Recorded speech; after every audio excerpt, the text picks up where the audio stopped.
You're listening to the Whole Hog Sports Podcast. And now, here's your host, Matt Jones. Tough loss for Arkansas Saturday, 95-73 down at Auburn. I heard somebody say over the weekend that in the NBA you call these scheduled losses because just the way it worked out on the schedule. Auburn playing its second straight home game, obviously had that loss to Texas A&M earlier in the week. Arkansas playing the back end of two straight road games. Ole Miss, they beat last week in the midweek, and then they go to Auburn and they lose. But even in scheduled losses, you would expect the team to play better. And after the game, you heard John Calipari kind of pulling out the greatest hits. We're going to burn the tape. This isn't my team. I'm not going to watch it. Yeah, I'm not going to watch the film. And Anthony Kristensen's here with me. Anthony, you were down there just as you've had a couple of days and one heck of a long drive back to Fayetteville. I can't believe you drove.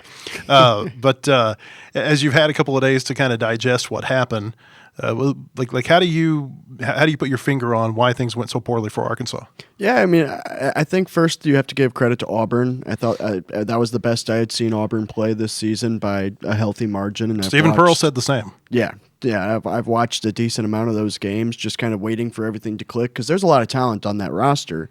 You look at Tahad Pettiford and Keyshawn Murphy, and Keyshawn Hall obviously had a great game as well, or the great game, I guess. But I think, first, all credit, I think, should go to Auburn. It was by far Auburn's best defensive game of the season, I thought, just because, they clogged the lane really well. They didn't allow Arkansas to get any clean looks from three, didn't allow really anything. They held Darius Acuff to one assist, which was his season low, and if you can keep him limited like that, you're going to give yourself a chance if you're an opponent of Arkansas. So I thought Auburn was phenomenal. And then conversely, I thought it was probably the worst that we've seen Arkansas look this season. I by a pretty healthy margin, maybe aside from the 21-2 run against Houston. Mm-hmm. But even then, in that Houston game, they fought back and kind of made it semi-interesting there at the end. This game was just after I think the first two media timeouts. Mm-hmm. This game just was never a contest. There was a 15-3 run. And Arkansas never had a response to that run. I think after that point, maybe the closest they got was 8 points. Mm-hmm. And it just felt like, every time that you kind of thought, okay, maybe they're going to make – and I don't think you ever had that feeling like, hey, they're about to make a run here. It was more like this is the time for them to make a run. But it's not coming. And it just never came. Yeah, and you didn't feel good about it. You didn't feel good about it happening. Darius Acuff didn't play – his best game. Now, I think he ended up with, 19 points? Yeah, 19 points. Which is kind of, that tells you something about the level of expectation that he set for himself when he has 19 points. And now he only had one assist, but he has 19 points. You're like, that was all right. A lot of times it's like, hey, but with him, he set a different bar. I thought, not just at Auburn on Saturday, and all three of these games were at home, but I thought Arkansas at Auburn, Tennessee at Florida, and I know Mississippi State is a step down from Tennessee and Arkansas, but even Mississippi State at Kentucky. Maybe a few steps down. But even Mississippi State at Kentucky, I thought, all of them won by 20-something points, 24 in those other two, 22 in the Arkansas game. It was a good reminder of these teams that have talent. When they can get it going, they're really on their home floor, yeah. They can really, like we talk about, hey, is Vanderbilt the favorite? Is Alabama the favorite? And Alabama had a bad loss at home to Texas. Arkansas had its loss. Like we can talk about all the favorites. I still say those three teams, Kentucky, Florida, Auburn, watch out for all three of them because maybe they don't win the conference, but they may have a big say as to who wins the conference because I don't think this is the only weekend that they're going to, pick some teams off like this. No, absolutely. And you look at all those teams, there's talent on all of them, right? There's talent on every team in the league. You probably look at Mississippi State or Ole Miss probably being on paper the least talented teams on the roster or in the league, and you still have Josh Hubbard at Mississippi State, you still have Malik Dia at Ole Miss, and those are still teams that can go out and win some games. Ole Miss beat a Missouri team that came in with some momentum, beating both Kentucky and Florida, and Ole Miss got that win. So there's parity across the league. I think that's something that's pretty evident, and it seems like there's a lot of parity just in college basketball in general right now. Michigan lost to Wisconsin.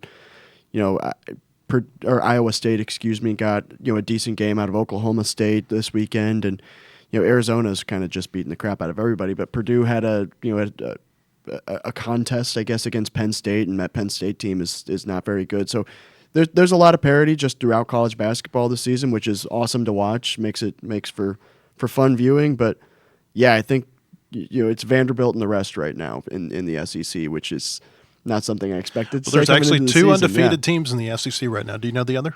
It is Vanderbilt, and it is. Let me run through. I should know this off the top of my head, but you got 2 seconds. Oh, that's ridiculous. It's Texas A&M. Oh, I was going to get that.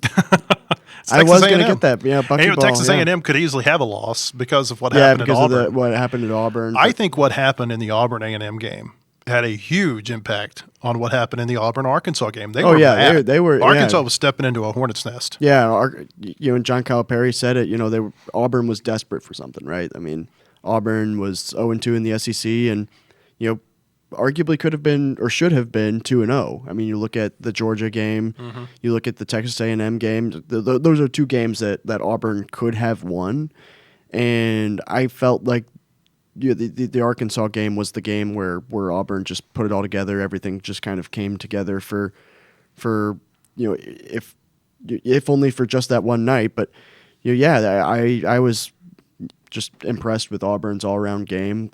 Like Stephen Pearl said, like I just said, it was Auburn's best game of the season, I thought, and I was thoroughly impressed with just about everything Auburn did. Keyshawn Hall had 30 points, 11 for 14. What did you make of the comments that he made afterward that basically said it was personal against Arkansas? Because, and correct me if I say this wrong, but basically he said that he felt like Arkansas did not recruit him hard enough, like there were other players that they were more interested in. Yeah, that's I think pretty much verbatim what he said, and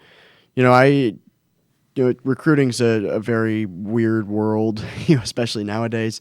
So, good players like him are going to, find ways to, I guess, give themselves a little extra motivation. If that's the way he needed to do it, then, he did the right thing for himself and for his team, right? I mean, he was phenomenal in that game, and he's been phenomenal all season, right? I mean, he's right now probably a first team all conference guy just because, I mean, he does everything. I mean, he's a great driving threat. He's good from the 3-point line. He's a good defender. He gets a good amount of assists. I think he had 5 against Arkansas.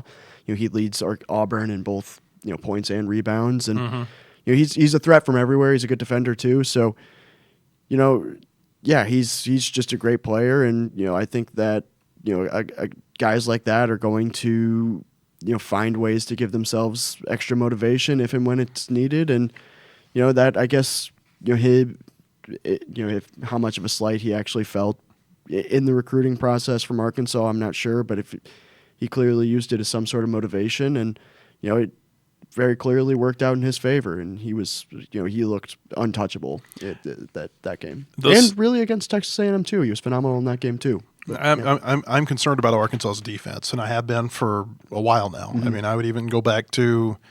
They played okay against Louisville. Louisville shot way too many threes in that game, but they shot like 41.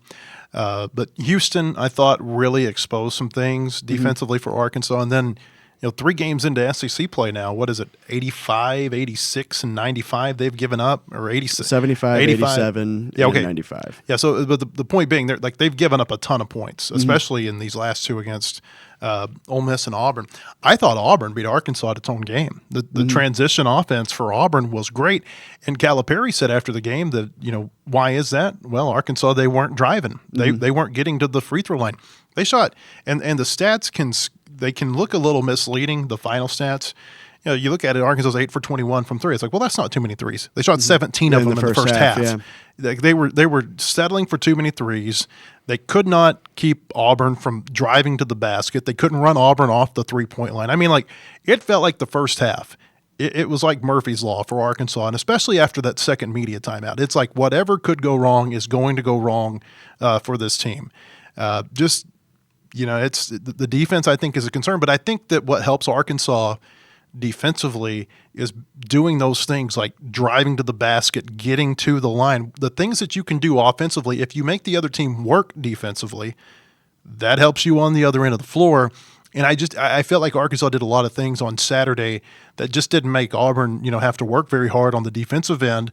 And that certainly led to a lot of those transition baskets they had. And I think some of it also goes back to Auburn's approach as well. I mean, they were clogging the lane and really just making driving almost not an option for Arkansas and kind of forced them to try to beat them from the 3-point line, which is something Arkansas can do. I mean, the number 13 3-point shooting team in the country, but you look at the distribution of shots, Arkansas is number 180 in 3-point attempt percentage. So, they shoot them very well typically when they shoot them, but they don't shoot a ton of them. So it does and they take better looks. Yes, than exactly. they were taking at Auburn. Everything felt forced, or not everything, but a lot felt forced. Absolutely, yeah. So Auburn was, I guess, making them uncomfortable in that area of the game. You look at the amount of free throws Arkansas gets. If Arkansas is top 100, top 90-ish in free throw rate, I believe in the country. So you basically take a ton of that away, and Auburn, I thought, did a great job with that on its own defensive side. And then you look at Arkansas defensively. John Calipari's talked about the need to get better in pick and roll situations. I thought they really struggled guarding against high ball screens and in those areas. And then the paint defense I thought was bad. So if I remember correctly, they can't keep Nick Pringle out of foul trouble. Yeah, and that was tough. And if I remember correctly, Auburn outscored Arkansas in the paint. It was 48-28, if I'm not mistaken. Yep. And I mean, it was just Auburn got whatever it wanted. Driving, like you said, kind of beating Arkansas at its own game. But then also Auburn had the opportunity to throw it in to Keyshawn Murphy whenever he was there, and he could put up some easy points. And they were driving.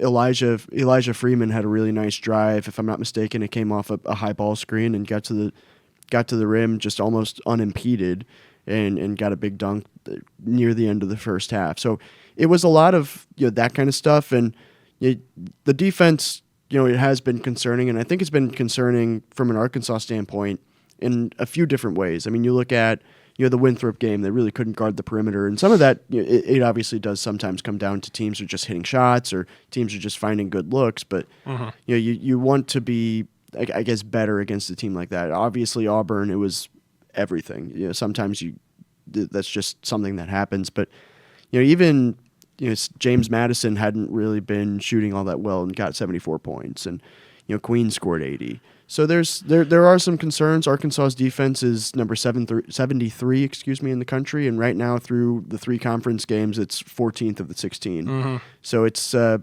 73 number probably has gone down pretty significantly since before they played Houston, I would think. I don't have the numbers right in front of me, but I would assume so. Yeah, after the Auburn game, it went from 61 to 73. So it's worth noting the SEC is the most offensive league in the country this year. I mean, part of what's going on, I think, with Arkansas is just a byproduct of no different than what Arkansas is doing to opposing defenses in a lot of games. It's just you've got some really high, caliber offenses. Yeah, for sure. I mean, I think maybe this has changed, but entering SEC play, I mean, Georgia was the highest scoring team in the country, and some of that does kind of come down to, who teams played in the non-conference, and some teams challenge themselves more than others, and yeah, every team in the league can score. But I think you're seeing it even in the conference games. I mean, look at the finals on Saturday, 92-68, 92-88, 76-69 in Ole Miss, Missouri, 95-73, the Arkansas game, 83-76, A&M over OU, 75-70, Georgia over South Carolina, Vanderbilt 84-73 over LSU, and Florida scored 91 to Tennessee's 67. So, I mean, I didn't count there, but I would guess that's probably about 6 teams that scored 90 or more, or right at 90, close to it. Yeah, no, I mean, there's a lot of really potent offenses, like we've said, and I mean, I think just about every team in the league can pour it on a different, on any given night. I mean, even you look at a team like Oklahoma per se. Like, I mean, that team has scored in the 80s in 2 of its 3 games, and kind of got worked by Mississippi State, oddly enough, in the other one. And, Mississippi State is a team that can pour it in, especially when Josh Hubbard gets hot. So, I mean, just all throughout the league, there's going to be, individual guys who can hurt you and teams in general who can hurt you. So, it's not necessarily stunning to see them put up these kinds of numbers throughout, up and down the league. So, but yeah, no, I believe it's the highest scoring conference of any of the leagues this season. So, there's a lot of offensive talent in the league, and once you get into postseason play, then it kind of becomes a question of defense and stuff like that, because the SEC didn't necessarily perform all that well against the other power conferences. I'm yapping now, so I'll stop. I was just gonna say, it's kind of telling that 83-75 felt like a low-scoring game. Yeah. The other day. I want to tell you about Bentonville Glass. They've been serving their community since 1971. They're committed, professional, and versatile. You can choose Bentonville Glass for all your glass market needs with the highest quality products at 507 South Main in Bentonville, or bentonvilleglass.com. I don't think you can talk about Arkansas-Auburn without mentioning that Carter Knox missed most of the game, only played 7 minutes, left with a hip pointer. Calipari said after the game that he said, from what I hear, he took a pretty good shot when I guess an Auburn player fell on him. We had a photographer at the game on the baseline, and he was texting me. He said, he could overhear Carter saying, "I can't jump." And so he was having a lot of trouble, certainly in that game. And it's one of those games where, like, you hate to lose Carter Knox, but you don't like you want to have Carter Knox right, down the line. And so I can certainly see why they were very careful. And maybe it was a significant injury. We simply don't know. A hip pointer, those can be. Yeah, it can be. They can keep you out a while. Things. They can keep you out a while, or something, that you can come back from. Yeah. But, without Knox, you talk about Pringle didn't play well defensively and struggled to keep himself on the floor. Malik Ewan he's a good rebounder. I don't know that he's a good defender. Knox he's an okay defender.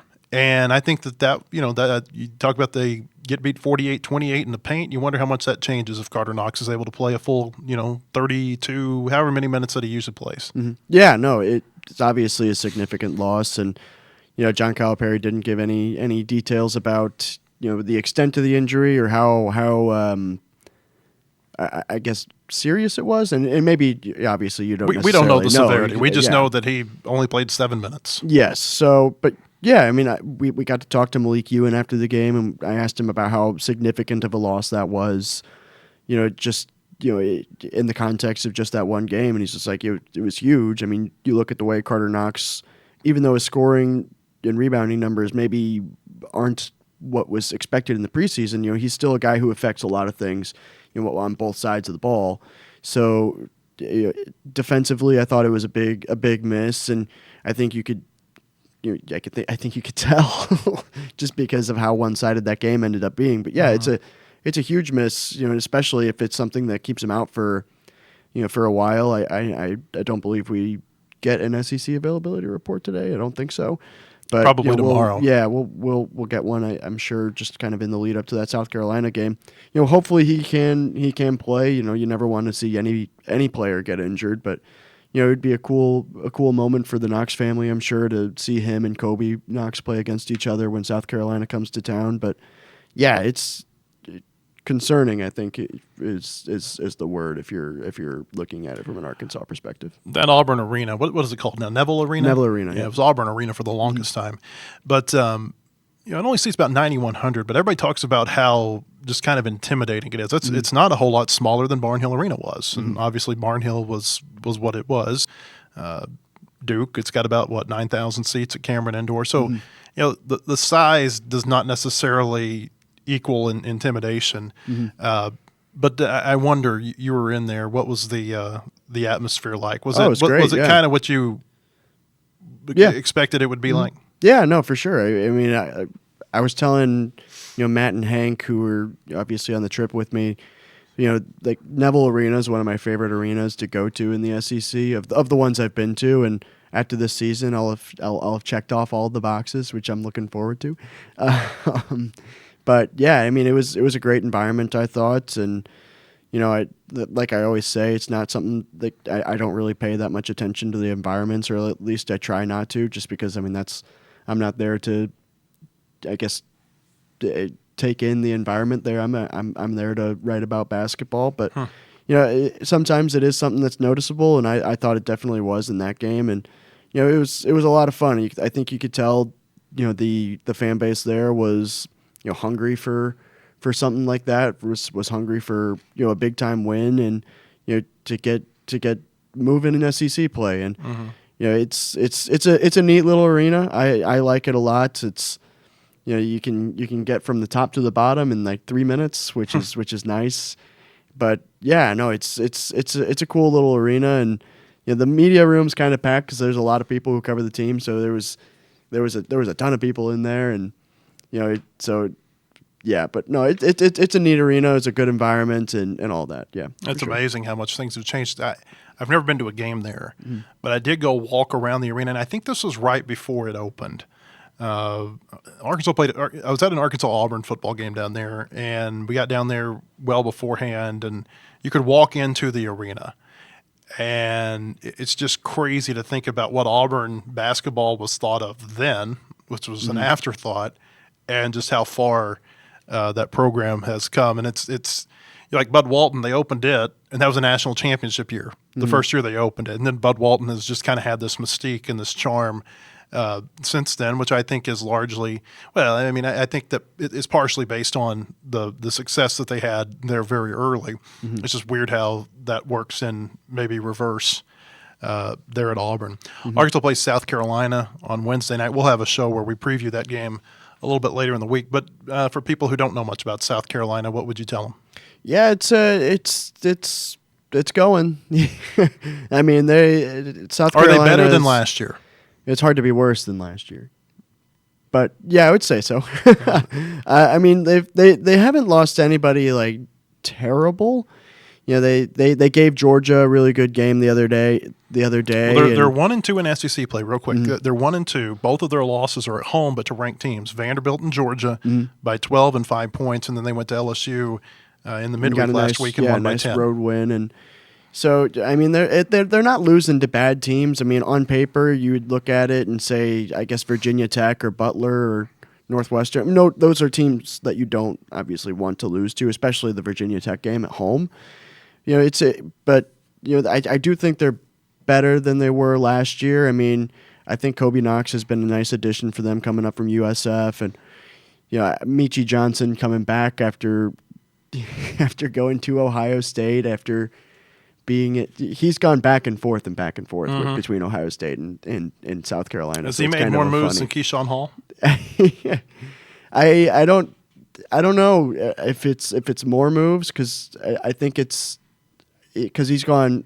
Let me pull it up real quick. Yeah, because Keyshawn Hall, he's been at 4 schools in 4 years. 4 schools in 4 years. Now, didn't he play at multiple high schools too?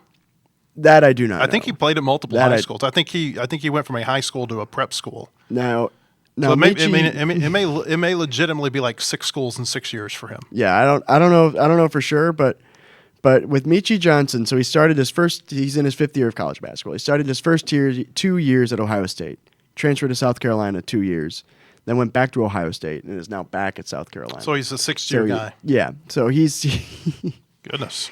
He's going. Yeah, so I don't know. It's funny. Arkansas's number 17 in the AP poll. Mm-hmm.